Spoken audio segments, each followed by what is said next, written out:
शिमला के वैज्ञानिक अजय शर्मा ने कहा कि सरकार चाहे तो न्यूटन के तीसरे नियम की खामी पर प्रयोग करवाकर भारत के लिए नोबेल प्राइज ले सकती है। उन्होंने कहा कि इन प्रयोगों पर करीबन 10 लाख रुपए खर्च होंगे। अजय शर्मा शिमला में पत्रकार वार्ता के दौरान बोल रहे थे।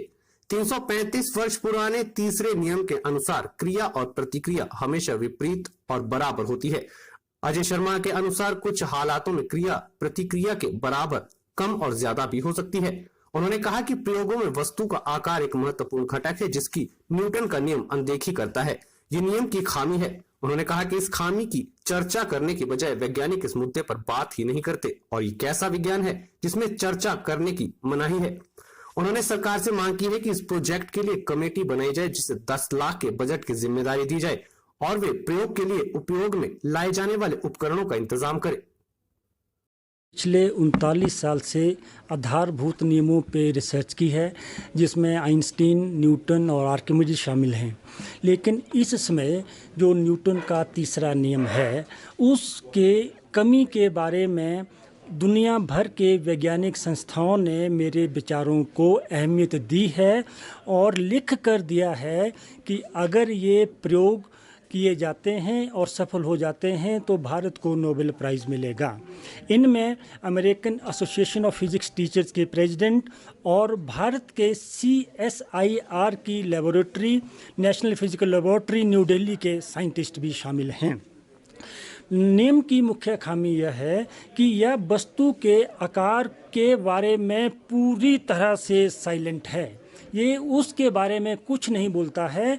335 वर्ष पुराने नियम में आकार की बात किसी ने आज तक उठाई ही नहीं है।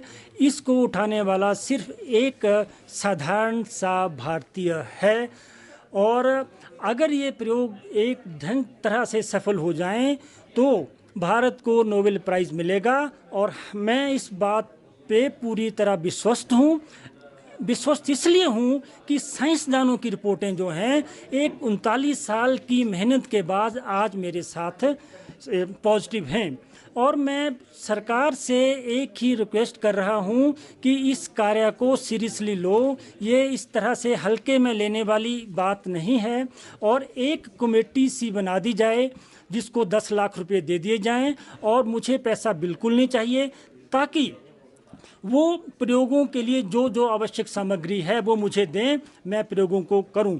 31 मार्च 2021 को मैं रिटायर हो जाऊंगा।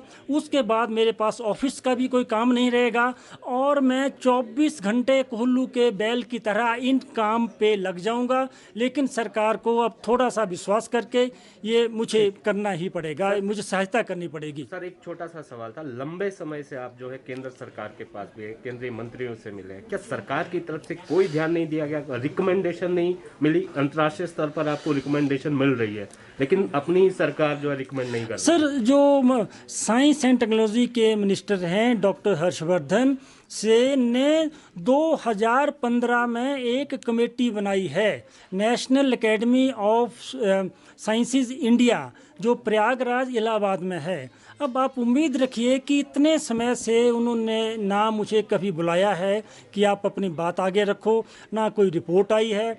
मैं ईमेल करता जाता हूँ।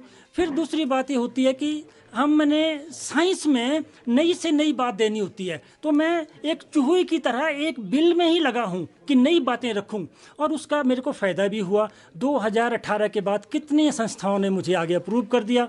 मैं फिर उन्हीं नासी से भी जो national academy of sciences India है उनसे भी रिक्वेस्ट करूँगा कि मुझे आगे बोलने का मौका दिया जाए।